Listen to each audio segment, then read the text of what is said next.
welcome back to another investor interview. Thank you for tuning in. In this episode, I meet with Adam Lawrence, who shows us around his 6-bedroom, £1 million plus eco home in Solihull. So I'm going to keep this intro really short and sweet. I asked Adam to give me a list of things that he's done in the last 12 to 24 months, and it was that big that I had to write it down. So here he goes. 125 units in the pipeline, 91 of those have been exchanged on. He's got a business buying through auction, pre-post and at the auction. He's also got a small conversion project to 11 units which he'll be renting. He's also one of the partners in property, something I really highly recommend. I'm a member of the Manchester Partners in Property group. I really hope that you enjoy this video, and don't forget we release investor interview videos just like this one every single week. So hit the subscribe button so that you don't miss out on any of them.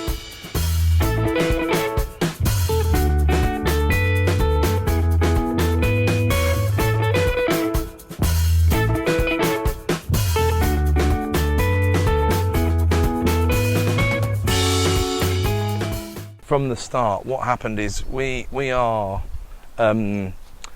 faintly related, I suppose, to the owners of this property. And how it used to be set out was they used to have their garden fence about, I would say, a couple of metres set back. So it gave this whole frontage sort of gave the appearance of belonging to the council, probably. So it looked like not dissimilar to that over there.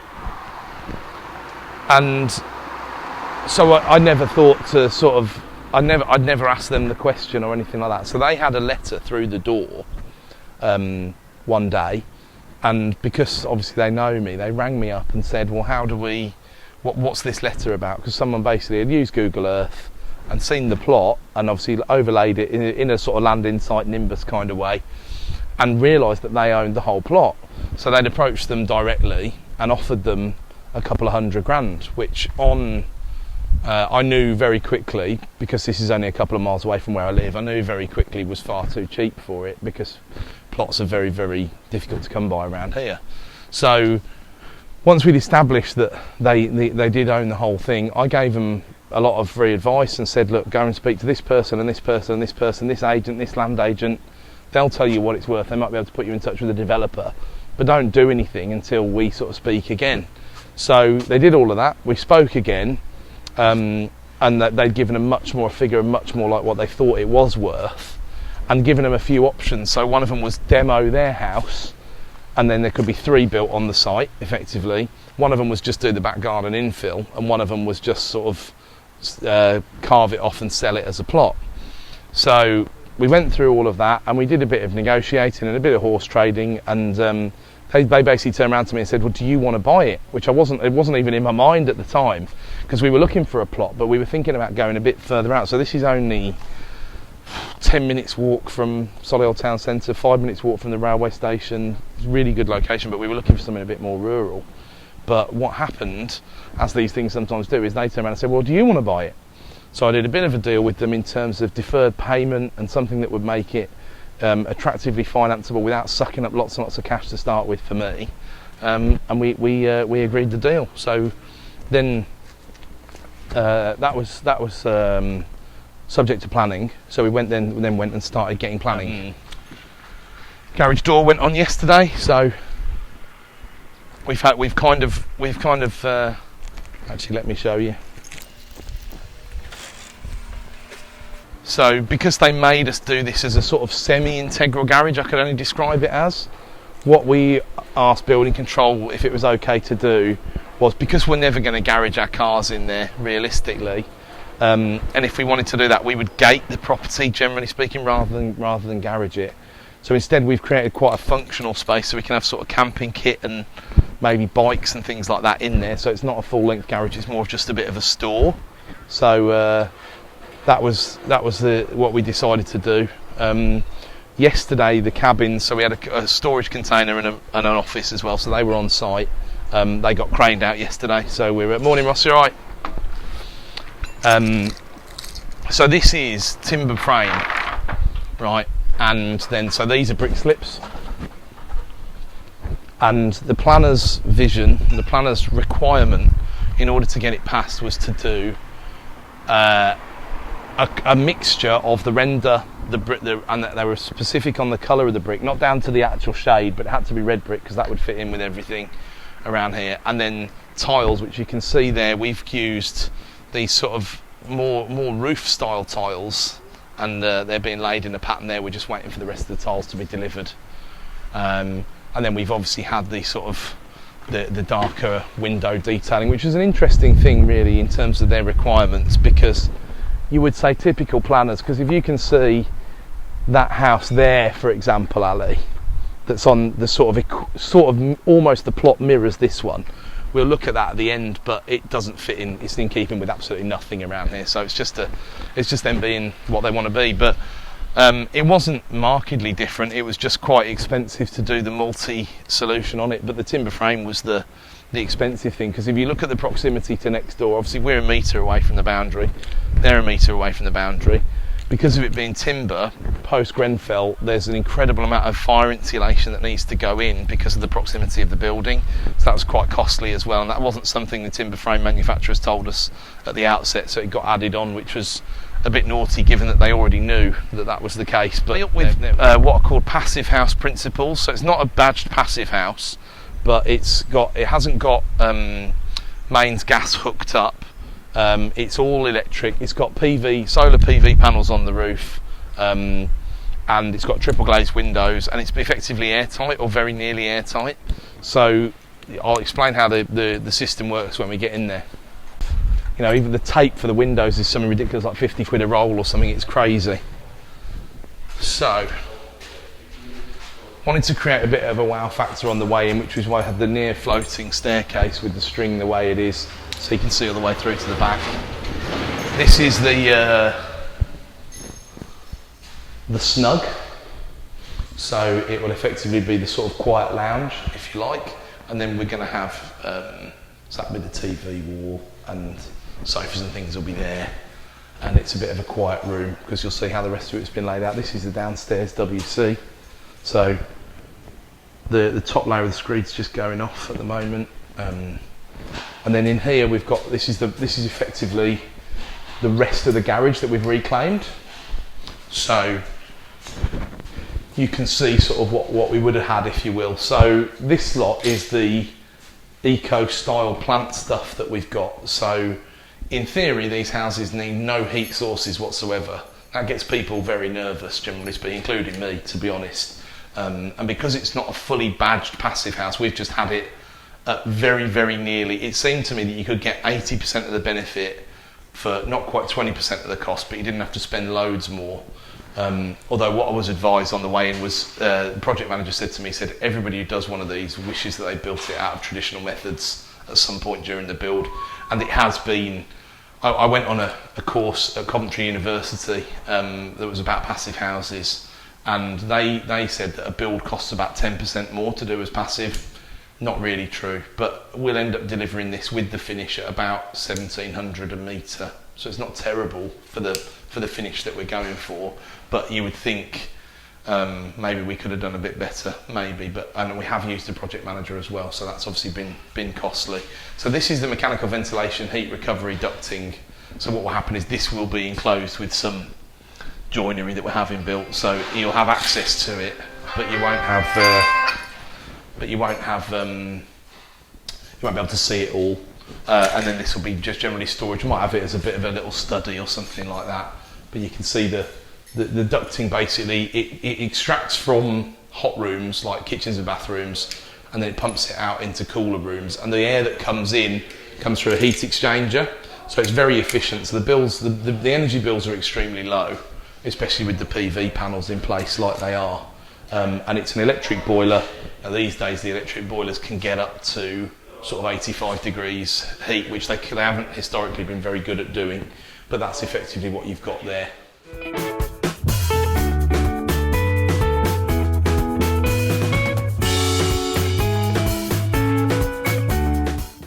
So the reason the ceiling's slightly suppressed in here is because the mechanical ventilation master system is up here. That's why we've got an access panel there, and this is going to be a utility room basically. So these here you can see are the pipes. So instead of having no heating like they said was possible, we've gone for water underfloor heating, which is in the screed obviously, And then we've gone for some electric underfloor heating in the bathrooms upstairs.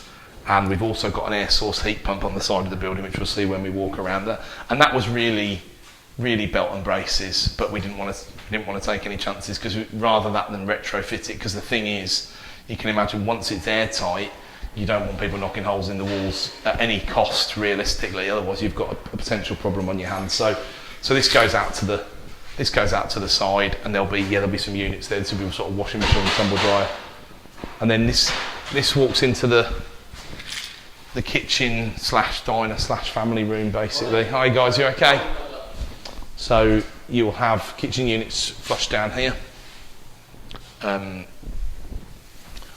this is dropped to accentuate where the island will be, and then you've got this bank here where you've got basically room for fridge, freezer, microwave, coffee machine, bits like that. So that'll be nice. So these are the triple glazed from, I think they're from Austria, Internorm windows. Very, very good. Chuffing expensive, but very good.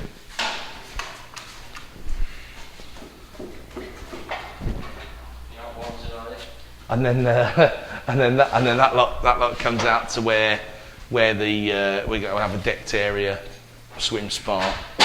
Home office will be in the corner, which I'm looking forward to having rather than being in the car the whole time. And yeah, I think we're having artificial grass there other than the deck. So this light bar here was something. So this will be effectively the dining area, and then this light bar had to be made because obviously it all needs to be triple glazed, etc., etc. So it just throws some more light into the room because it's a big space, and although there's lots of window and door space, it still might have got a bit dark over in the corner. So that there will be the TV so it's sort of like living area here, dining area here, kitchen area over here, effectively is what we've gone for. And then here will be set of double glass doors that will be in a probably steel frame. It's either steel or aluminium. They haven't quite finished that specification yet. And it'll be double doors which will take you through into here, but also let you get under the stairs. The stairs will be finished with oak treads, and then there'll be glass floor to ceiling. So in order to get under the stairs, you'll be able to do that through opening this door. But this door will be the primary door into the kitchen, basically. Which is you either support the weight top to bottom, or you support it side to side.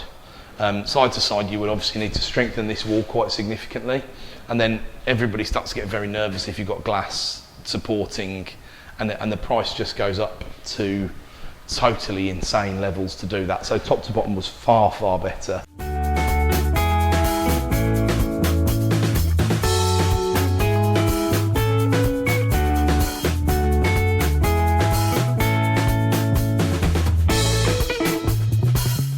This is the master.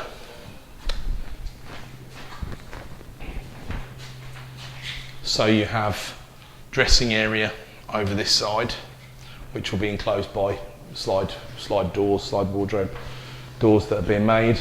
Pop and slide window, which you could technically use that balcony if you wanted to, but you can see the Juliet balcony there that we've got. So we're not intending on having roof parties and things like that.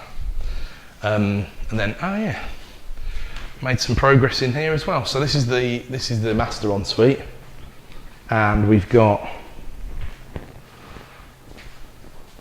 effectively units across there, freestanding bath there, toilet around there, and then walk-in shower with sort of rain head and all the rest of it in there. So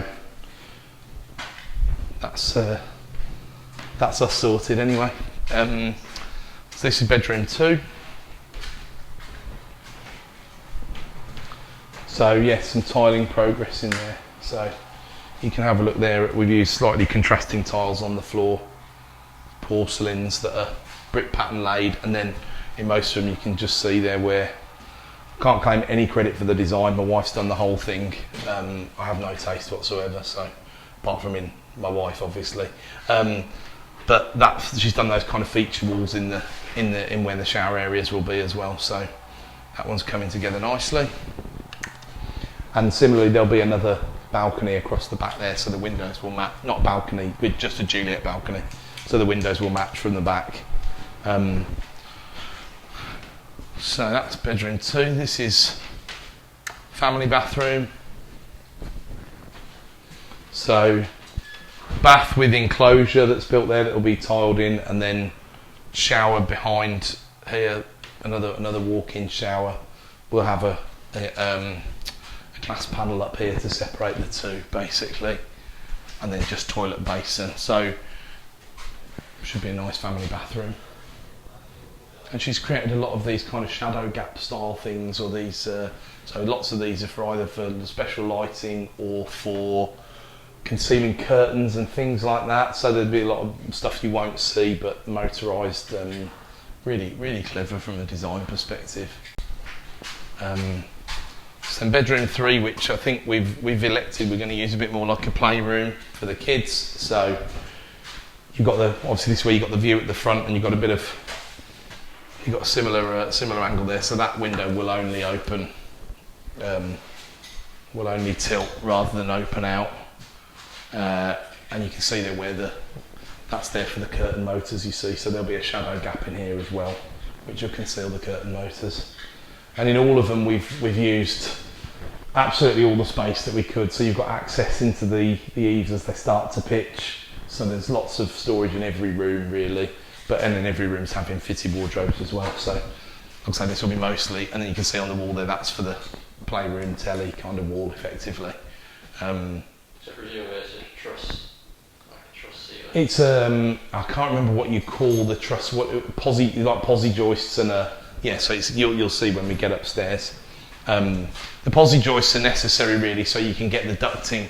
So if you see it's been done so that you can. This has got some of the ducting in for the MVHR, so it had to come up from downstairs, and it goes up to the top floor through there. But this will be effectively enclosed by the built-in wardrobe, so it'll all look clean lines on the finish. 4th bedroom, so this will be more like a guest room. Nice. And again, similarly, storage in the eaves. Not a whole lot of exciting stuff going on in this room, so no one wants to come and stay with you when you've got 3 kids anyway, so it doesn't matter. And then up to number 3.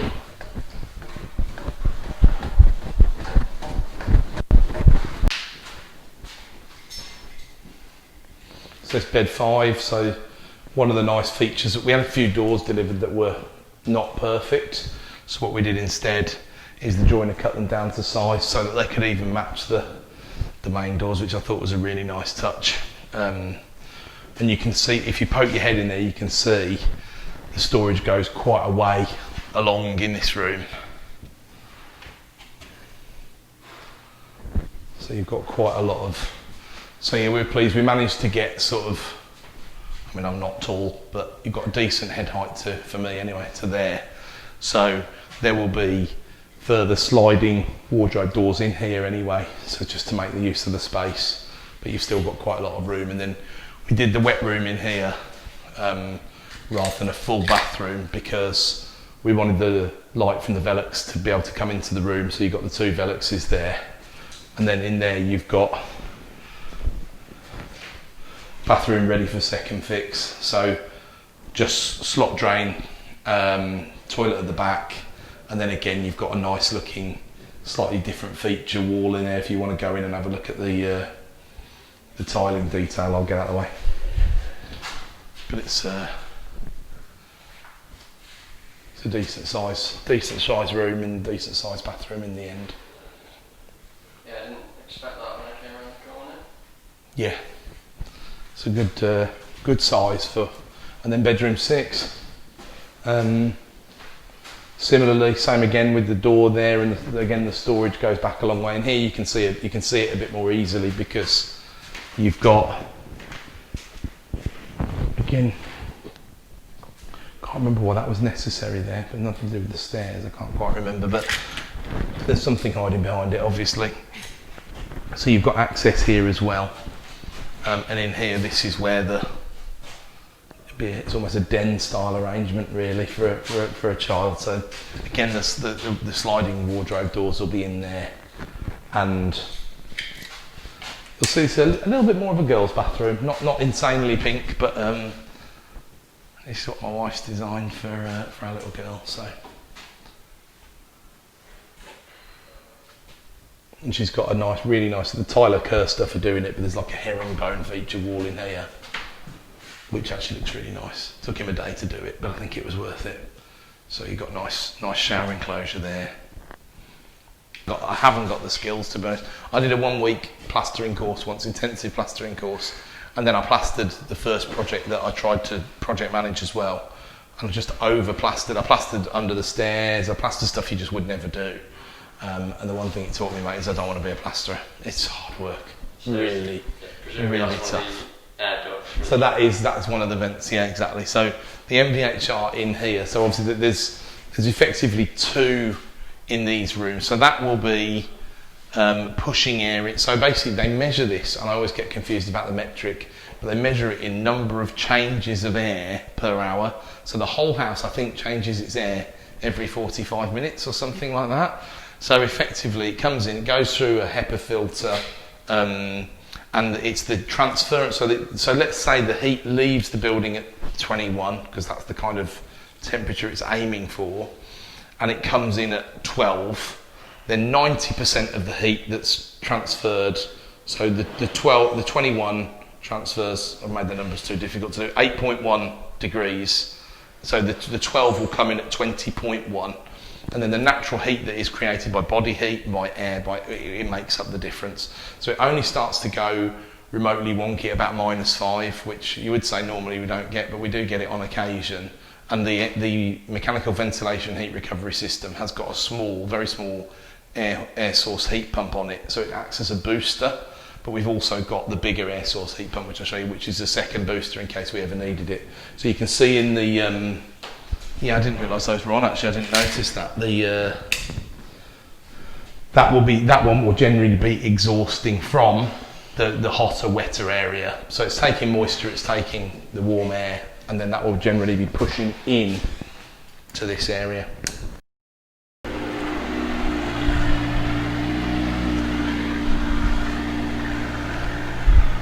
Holding and you can see there that's the air source heat pump on the outside. So this will be separated from next door by a 6-foot fence, same fence as we've got across the back there, and you've got the air source heat pump on the side that's there if needed, basically to just boost the temperature in the house for particularly cold winters and things like that. No, not at all. No. So it'd be about 1.2, 1.25, I think. Though I would have thought, my initial feeling was when COVID hit, I thought, right, so it's not really, I mean, look, we haven't done it primarily to make money, it's just the first thing that was very attractive obviously was something like this to be exactly what we wanted. And then when you start thinking about the financial considerations, well, there's 50 odd grand in stamp duty you haven't had to pay, which obviously makes things a lot easier, because the thing about stamp is you've always got to find it out of money rather than being able to borrow it, generally speaking. So that made it more attractive as well. And then really there should be sort of 15-20% profit on cost in theory, but it won't be. The trouble is, what we've done is that thing which really you probably shouldn't do, which is we've probably built the most expensive house on the road. But having said that, around here now they are starting to drop some of them and rebuild them, and that does sort of stack up from people's value perspective. So it might be for a few years after it's finished, but I think there'll be more builds. I think there's another plot, there's certainly another plot over there, and there's this huge plot that will one day be developed that's on the back of ours, that I'm not sure how many that was owned by one of the Bryant directors, and he left that as a sort of legacy to his family. So I wouldn't know how much that one's worth, but it'll be worth a right few quid, because it's a massive plot. So yeah, it's as I say, we're just round the corner from some nice new builds that have been going at more like 1.7 that wouldn't have the same plot, they wouldn't have the same all the rest of it, but that road does have you know how it is, one road can have that name that just makes it, really pushes the values on it really. So